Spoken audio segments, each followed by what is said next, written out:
नमस्कार दोस्तों, मैं हूं राहुल और स्वागत करता हूं आपका मेरे YouTube चैनल बैंकिंग गुरुजी में।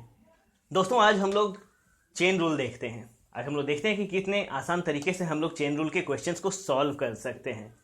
आपको जैसे कि पता है कि चेन रूल बहुत सारे एग्जाम्स में पूछा जाता है, बैंकिंग हो या फिर SSC हो। आपको इन दोनों एग्जाम्स में चेन रूल के क्वेश्चंस आएंगे। ठीक है, तो चलिए शुरू करते हैं चेन रूल। तो जैसा कि आप देख सकते हो, चेन रूल दो तरह से आते हैं, दो तरह के होते हैं। एक होता है आपका डायरेक्ट प्रोपोर्शन और दूसरा होता है आपका इनडायरेक्ट प्रोपोर्शन। तो सबसे पहले डायरेक्ट प्रोपोर्शन क्या होता है ये समझना जरूरी है। ठीक है, तो डायरेक्ट प्रोपोर्शन क्या होता है? डायरेक्ट प्रोपोर्शन होता है कि किसी काम पे आपका सीधा इफेक्ट पड़ता है। आप जैसे कि मैं एक एग्जांपल दे देता हूं तो आपको समझने में आसानी होगी। अगर मैं मार्केट गया, ठीक है, मार्केट में मैं जाकर 1 किलो सेब खरीदा, ठीक है, और उसकी कीमत है 50 रुपये किलो। तो 1 किलो मैंने सेब खरीदा तो मुझे 50 रुपये देने पड़े। अगर मैं 2 किलो सेब खरीदूं तो मुझे 100 देने पड़ेंगे। अगर मैं 4 किलो सेब खरीदूं तो मुझे 200 रुपये देने पड़ेंगे। तो आप क्या देख रहे हो कि मैं क्वांटिटी जितनी बढ़ा रहा हूं उतना मेरा जो पैसे हैं वो भी बढ़ रहा है, उसका जो कॉस्ट है वो बढ़ रहा है। जितनी मैंने क्वांटिटी बढ़ाई कॉस्ट उतना बढ़ा। ठीक है, अगर मैंने क्वांटिटी घटाया होता, मैं 1 किलो सेब खरीद रहा हूँ 50 रुपये में, अगर मैं आधा किलो खरीदूंगा तो फिर मुझे 25 रुपये देने होंगे। तो डायरेक्ट प्रोपोर्शन होता है कि क्वांटिटी का सीधा इफेक्ट कॉस्ट पे पड़ रहा है। तो क्वांटिटी बढ़ रहा है, कॉस्ट बढ़ रहा है। क्वांटिटी घटेगा तो फिर कॉस्ट घटेगा। तो ये आपका होता है डायरेक्ट प्रोपोर्शन। ठीक है, और दूसरा क्या है? Indirect proportion. मतलब कोई काम हम करते हैं, उसका सीधा उल्टा असर पड़ता है उसके रिजल्ट पे। ठीक है, जैसे कि उदाहरण से आप समझ लो कि मैं अकेले एक काम को 16 दिन में कर सकता हूँ। मेरा एक फ्रेंड है रमेश, अगर वो मेरे साथ में मिल जाता है, मैं और रमेश दोनों मिलकर एक उसी काम को करेंगे, तो जाहिर सी बात है मैं अकेले 16 दिन में करता था, मेरे साथ मेरा दोस्त बढ़ गया, एक आदमी बढ़ गया, तो मैं उस काम को 8 दिनों में कर पाऊंगा। तो आप क्या देख रहे हो कि मैं काम को करने वाले जो मेरे हैं साथी उसे बढ़ा रहा हूं, तो उसमें जो रिजल्ट था, मुझे जो दिन लग रहे थे 16 दिन, वो फिर घट रहा है। अगर मैं आदमी को घटा दूं तो मेरा काम करने का जो समय है वो बढ़ जाएगा। तो इसका आप देख रहे हो उल्टा इफेक्ट पड़ रहा है, इसे हम इनडायरेक्ट प्रोपोर्शन कहते हैं। तो नॉर्मली आपके एग्जाम्स में इनडायरेक्ट प्रोपोर्शन के क्वेश्चंस पूछे जाते हैं। आपसे पूछा जाता है कि 16 आदमी किसी काम को 25 दिनों में करते हैं, तो 18 आदमी उस काम को कितने दिनों में करेंगे। इसमें कुछ और चीज़ें ऐड की जाती हैं, जैसे 16 आदमी किसी काम को 5 घंटे में करता है 25 दिनों में, तो 8 आदमी 16 घंटे काम करके उस काम को कितने दिनों में कर सकता है। इसी तरह से इसमें ऐड होते हैं, क्वेश्चंस क्रिएट किए जाते हैं। तो इनडायरेक्ट प्रोपोर्शन के क्वेश्चंस आपसे एग्जाम में आते हैं। तो चलिए देखते हैं हम इनडायरेक्ट प्रोपोर्शन कैसे सॉल्व करते हैं। बहुत ही आसान सा तरीका है, मैं आपको बस एक लॉजिक बताऊंगा। ठीक है, उस लॉजिक के आधार पे आप क्वेश्चंस को बहुत ही आसानी से सॉल्व कर सकते हो। तो चलिए शुरू करते हैं। तो दोस्तों, अगर आपको मेरा ये वीडियो पसंद आ रहा होगा तो आप प्लीज़ इस वीडियो को लाइक ज़रूर कर देना, और अभी तक आपने मेरे चैनल को सब्सक्राइब नहीं किया है तो प्लीज़ सब्सक्राइब कर दीजिएगा। तो चलिए हम लोग शुरू करते हैं। सबसे पहले चेन रूल के उस लॉजिक को देख लेते हैं जिस लॉजिक के आधार पे हम क्वेश्चंस को सॉल्व करने वाले हैं। तो सबसे पहले आपका क्या आता है, आपको दो तरह के इक्वेशंस बनते हैं। जैसे कि देख लेते हैं हम कि 16 आदमी किसी काम को चलिए 12 दिनों में करता है।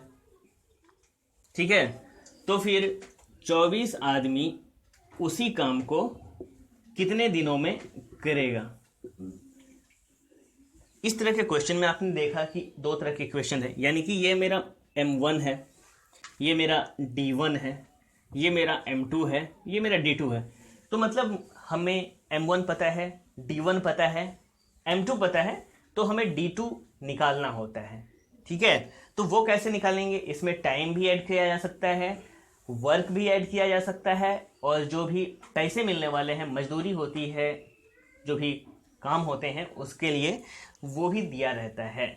तो दो तरह से आपको दिए जाएंगे, M1 M2, D1 D2, T1 T2। ठीक है, W1 W2, वर्क को हम लोग W मान लेते हैं।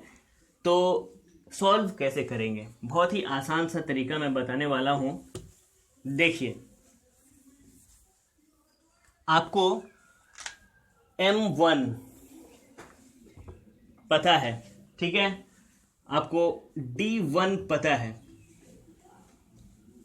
तो पहले इक्वेशन को हम इक्वल टू के इस साइड में रखेंगे, और दूसरा जो इक्वेशन रहेगा उसे हम इक्वल टू के इस साइड रखेंगे। ठीक है, M2 D2।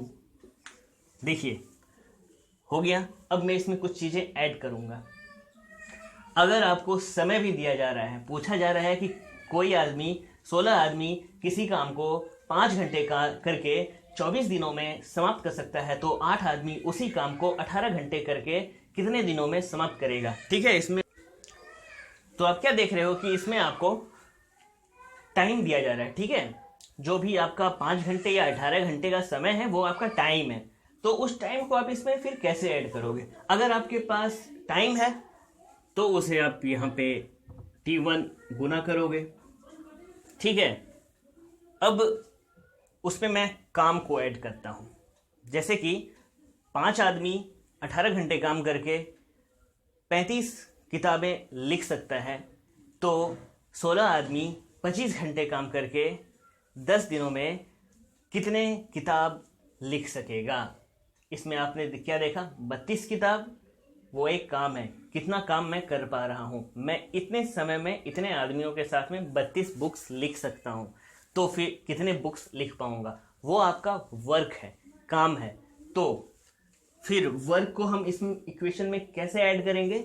वर्क को हम डिवाइड कर देंगे, W1 W2, इस तरह से हम जोड़ते हैं। ठीक है, आपने क्या देखा कि मुझे अगर मैं आदमी पता है कितने आदमी हैं, वो आदमी दिन समय गुना हो रहे हैं, काम डिवाइड हो रहा है। आदमी दिन टाइम मल्टीप्लाई हो रहे हैं, काम डिवाइड हो रहा है। ठीक है, आपसे एग्जाम में ये दोनों नहीं भी पूछे जा सकते हैं क्वेश्चंस में, हो सकता है ये दोनों ना भी रहें। बस आपको ये चीज याद रखना है कि आपसे क्वेश्चन पूछा जाएगा किसी भी तरह का, तो आपको ये ध्यान में रखना है कि आदमी दिन और टाइम मल्टीप्लाई होगा, वर्क डिवाइड होगा।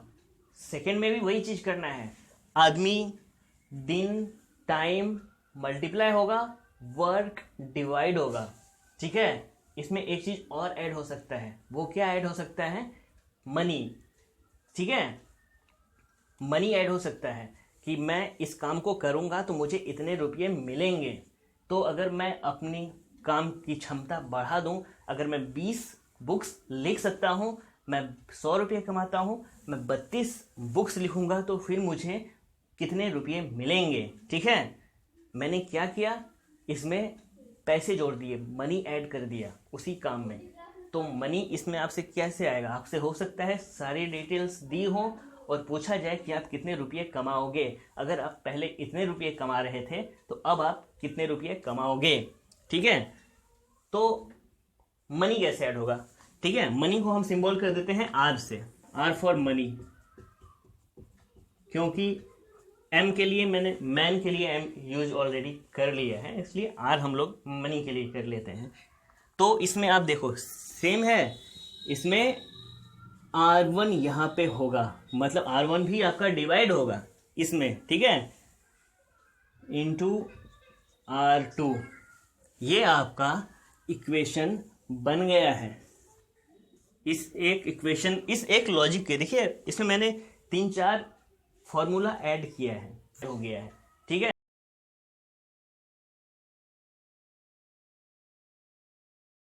मैं उसके लिए बता रहा हूँ कि आपको याद कैसे रखना है। आपको याद ऐसे रखना है कि आदमी, दिन और टाइम, ये तीन चीज मल्टीप्लाई होंगे, वर्क और जो भी रुपया है वो आपका डिवाइड होगा। ठीक है, तो तीन चीज मल्टीप्लाई हो रहे हैं, कौन कौन से? Man, day and time. ठीक है, और दो चीजें डिवाइड हो रही हैं, कौन सी? वर्क एंड मनी, रुपया। ठीक है, तो याद रखो, आदमी, दिन और टाइम मल्टीप्लाई हो रहे हैं और वर्क और रुपया डिवाइड हो रहा है। ठीक है, अब इसे याद रखिए आप। अब हम एग्जाम्पल्स देख लेते हैं, कुछ क्वेश्चन सॉल्व कर लेते हैं तो आपको समझने में आसानी होगी। ठीक है, तो क्वेश्चन हम लोग देख लेते हैं। देखिए, तो क्वेश्चन आपके सामने है, मैं लिख रहा हूं। पहले हम दो चीजों को लेंगे, उसके बाद में बढ़ाएंगे। तो आपका क्वेश्चन है, 16 आदमी किसी काम को 12 दिनों में करते हैं। ठीक है, तो 24 आदमी उसी काम को कितने दिनों में करेंगे? आपके पास क्वेश्चन है कि 16 आदमी किसी काम को 12 दिनों में कर सकते हैं, तो 24 आदमी उसी काम को कितने दिनों में करेंगे? ठीक है, तो इसी पे बिठाना है। आपका ये पहला इक्वेशन है और ये आपका दूसरा इक्वेशन है। ठीक है, तो लिख लेते हैं सीधे।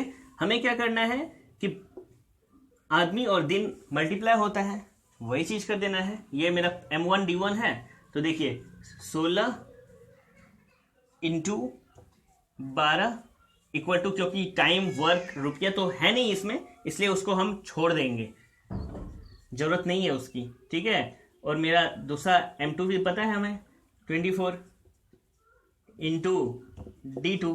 अब इस इक्वेशन को हमें क्या करना है? सॉल्व कर लेना है। कैसे सॉल्व करेंगे? देखिए, हमें D2 पता करना है, 24 इधर है, उसे हम इक्वल टू के इस साइड ले आएंगे। ठीक है, तो अब कटा देंगे, सॉल्व हो जाएगा। इधर से भी वैसे कटा सकते थे हम। ठीक है, तो हमारा D2 कितना आ गया? D2 आ गया हमारा 8। ठीक है, 8 डेज। तो आप क्या देखते हो, इस लॉजिक पे हमने इस क्वेश्चन को कैसे बिठाया है। ठीक है, अगर 16 आदमी किसी काम को 12 दिनों में कर सकते हैं, तो 24 आदमी उसी काम को 8 दिनों में कर पाएंगे। ठीक है, अब एक और क्वेश्चन हम लोग ले लेते हैं। तो दोस्तों, आपके पास में दूसरा क्वेश्चन इस तरह से है कि 40 आदमी 5 घंटे काम करके 21 दिनों में उस काम को समाप्त करते हैं। ठीक है, तो 15 आदमी 8 घंटे काम करके उस काम को कितने दिनों में कर पाएगा? तो ये आपका क्वेश्चन है। आपसे पूछा जा रहा है कि किसी काम को 40 आदमी करता है, 5 घंटे रोज करता है और 21 दिनों में समाप्त करता है, तो फिर 15 आदमी 8 घंटे रोज काम करके उसी स्पीड से कितने दिनों में उस काम को समाप्त कर पाएगा? ठीक है, तो आपने इसमें क्या देखा कि एक ये जो आवर है हमारा, वो हमारा टाइम है। ठीक है, ये T1 है और ये T2 है, तो इसमें हमने टाइम को ऐड किया है। ठीक है, अब इसी लॉजिक पे, इसी फॉर्मूला पे इसे हम सेट कैसे करेंगे? इसमें देखिए, इसमें भी आदमी पता है, दिन पता है, टाइम पता है, लेकिन वर्क और रुपये की बारे में बात नहीं की गई है, तो वर्क और रुपये को हम नहीं देखेंगे, इन्हीं चीजों को ऐड करेंगे। ठीक है, तो आपको क्या पता है? आपको पता है 40 आदमी 5 घंटे काम करता है और 21 दिनों में काम को समाप्त कर लेता है, तो 15 आदमी 8 घंटे काम करेगा, तो हमारा काम कितने दिनों में समाप्त होगा? ठीक है, देखिए M1 D1 T1, ठीक है, M2 T2 D2, इस तरह से हमने यहाँ पे बिठाया है। अब आपको इसे सॉल्व कर लेना है। सॉल्व कैसे करोगे आप इन दोनों को इधर भेज दो तो आ जाएगा आपका 40 इंटू 5 इंटू 21/15 इंटू 8। इसे आप सॉल्व कर लोगे तो आपका आंसर आ जाएगा D2 इक्वल टू 35। आप सॉल्व करके देख लो 35 ही आएगा आंसर आपका। ठीक है, तो कैसे हम लोगों ने किया, हमें बस ये चीज याद रखना है कि आदमी दिन और टाइम मल्टीप्लाई होते हैं। ठीक है, आदमी दिन और टाइम मल्टीप्लाई होंगे, काम और रुपया जो भी रहेगा, वर्क और हमारा रुपया जो भी रहेगा वो उसे हमें डिवाइड करना है। तो हमने आदमी दिन और टाइम को तो देख लिया है, अब वर्क को ऐड करके एक बार देख लेते हैं। वर्क का एक क्वेश्चन ले लेते हैं जिसमें कि उसे ऐड कर पाए हम। ठीक है, तो आपको और अच्छे से समझ में आएगा, तो हम देख लेते हैं। बस एक क्वेश्चन आता है इस तरह से कि 14 आदमी, ठीक है 14 आदमी हैं और 1176 बुक्स को वो, ये आपका बुक्स है, इसे 7 दिनों में कंप्लीट करता है। तो कितने आदमी 1200 बुक्स को 5 दिनों में कंप्लीट करेंगे। देखिए दोस्तों, ये आपका क्वेश्चन इस तरह से आता है कि 14 आदमी 1176 बुक्स कंप्लीट करते हैं 7 दिनों में। ठीक है, तो उसी स्पीड से कितने आदमी काम करेंगे तो हमारा 1200 बुक 5 दिनों में ही कंप्लीट हो जाएगा। तो इसमें आप क्या देख रहे हो कि ये 1176 बुक्स जो है ये हमारा वर्क है, इतने हम काम कर रहे हैं। ठीक है, ये पहला है तो W1 आ गया, ये दूसरा है तो W2 आ गया। ठीक है, तो इसमें आपको क्या पता है कि देखिए आदमी दी गई है, दिन दिया गया है और काम दिया गया है। ठीक है, हमें आदमी, दिन और काम दिया गया है, तो इसमें टाइम और रुपये के बारे में बात नहीं की गई है, तो हम टाइम और रुपये को छोड़ देंगे। तो हमें किस तरह से देखना है, हमें पता है कि आदमी दिन गुना होते हैं और जो भी हमारा वर्क होता है वो डिवाइड होता है, तो उसी बेस पे हम इस क्वेश्चन को सेट करते हैं। ठीक है, तो पहला हमारा क्या था, 14 आदमी थे, वो 7 दिन काम कर रहे थे, तो हमारा 1176 बुक कंप्लीट हो रहा था। अब कितने आदमी काम करेंगे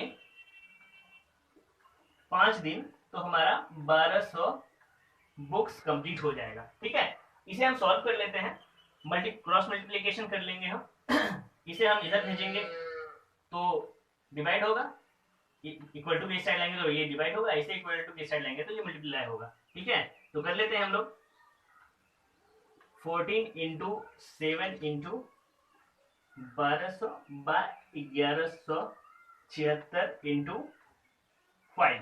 ठीक है, इसे आप सॉल्व करोगे तो आपका आंसर आएगा 20। ठीक है, ये आपका 20 आ गया कि 20 आदमी अगर उसी स्पीड से काम करेंगे 5 दिन तो हमारा 1200 बुक कंप्लीट हो जाएगा।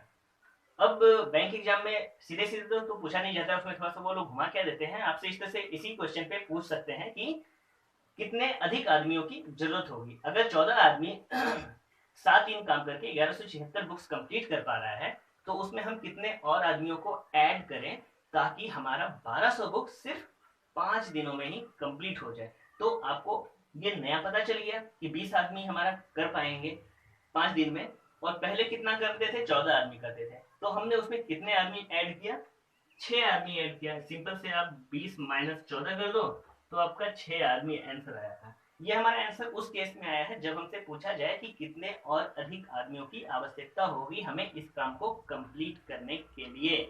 ठीक है, तो आपने अभी तक क्या देख लिया कि इसी क्वेश्चन में, इसी फॉर्मूला में हमने अभी तक आदमी, दिन, टाइम और वर्क तो ऐड कर लिया है, अब रुपया ऐड करना है। किस तरह से ऐड करेंगे, एक और क्वेश्चन हम देख लेते हैं ताकि आपको समझने में आसानी हो। ठीक है दोस्तों, एक और क्वेश्चन आपके सामने में इस तरह से है कि 10 आदमी, 10 मजदूर हैं, 10 मजदूर के 15 दिन की मजदूरी 1800 रुपये है। ठीक है, 10 मजदूर के 15 दिन की मजदूरी 1800 रुपये है, तो 12 मजदूरों की 8 दिन की मजदूरी कितनी होगी। ये आपका क्वेश्चन आपके सामने में है, हमसे पूछा जा रहा है कि भाई 10 मजदूर के 15 दिनों की मजदूरी 1800 रुपये है, तो 12 मजदूरों के 8 दिन की मजदूरी कितनी होगी। तो इसी पे हमें ऐड करना है। इसमें आपको आदमी पता है, दिन पता है और रुपया पता है। टाइम और वर्क की जरूरत तो है नहीं, तो उसे हम छोड़ देते हैं। तो आपको क्या पता है कि आदमी और दिन मल्टीप्लाई होते हैं और रुपया जो होता है वो डिवाइड होता है। ठीक है, याद रखिएगा, आदमी दिन मल्टीप्लाई होंगे, रुपया डिवाइड होगा। ठीक है, तो उसी हिसाब से हम यहाँ पे सेट करते हैं, सॉल्व करते हैं। पहले इक्वेशन तैयार कर लेते हैं। क्या हमारा 10 मजदूर 15 दिन 1800 रुपये, तो 10 मजदूर 15 दिन काम करते हैं तो उन्हें 1800 रुपया मिलता है। तो 12 मजदूर 8 दिन काम करेंगे, 12 मजदूर 8 दिन काम करेंगे तो फिर कितना रुपया कमाएंगे। ठीक है, उनकी मजदूरी कितनी होगी। तो इसे हम पहले क्रॉस मल्टीप्लीकेशन से सेट कर लेते हैं, सॉल्व करते हैं। ठीक है, R2 इक्वल टू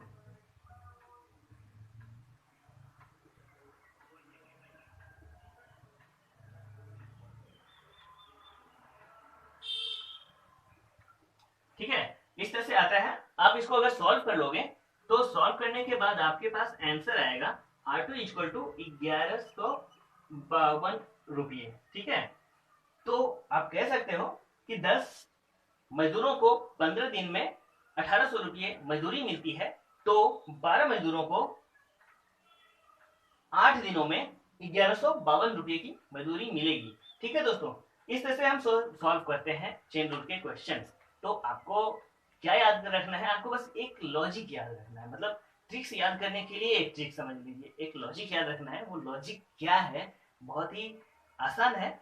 आपको याद रखना है कि 3 चीजें मल्टीप्लाई होंगी। कौन सी 3 चीजें? आदमी, दिन और टाइम। आदमी, दिन और टाइम मल्टीप्लाई होंगी और 2 चीजें डिवाइड होंगी, वर्क और रुपया। वर्क और रुपया आपका डिवाइड होगा। ठीक है, आदमी, दिन और टाइम मल्टीप्लाई होंगे और वर्क और रुपया आपका डिवाइड होगा। तो ये चीज याद रख के आप इस तरीके से, जिस तरह से मैंने आपको क्वेश्चन सॉल्व करके दिखा है, आप क्वेश्चंस को सॉल्व कर पाओगे। ठीक है दोस्तों, तो ये वीडियो अगर आपको पसंद आया हो तो प्लीज इसे लाइक करना तो बिल्कुल मत भूलिएगा दोस्तों। और इस तरह के वीडियो मैं आपके लिए हमेशा लाता रहूंगा। कुछ आसान से तरीके बताऊंगा, कुछ अच्छे अच्छे जो भी अभी पैटर्न चल रहे हैं वो सारी चीजें भी आपको बताऊंगा एग्जाम के। और अगर आपने अभी तक मेरे चैनल को सब्सक्राइब नहीं किया है दोस्तों, तो प्लीज इसे सब्सक्राइब तो जरूर कर दीजिए। तो मिलते हैं आपसे अगले वीडियो में, तब तक के लिए धन्यवाद।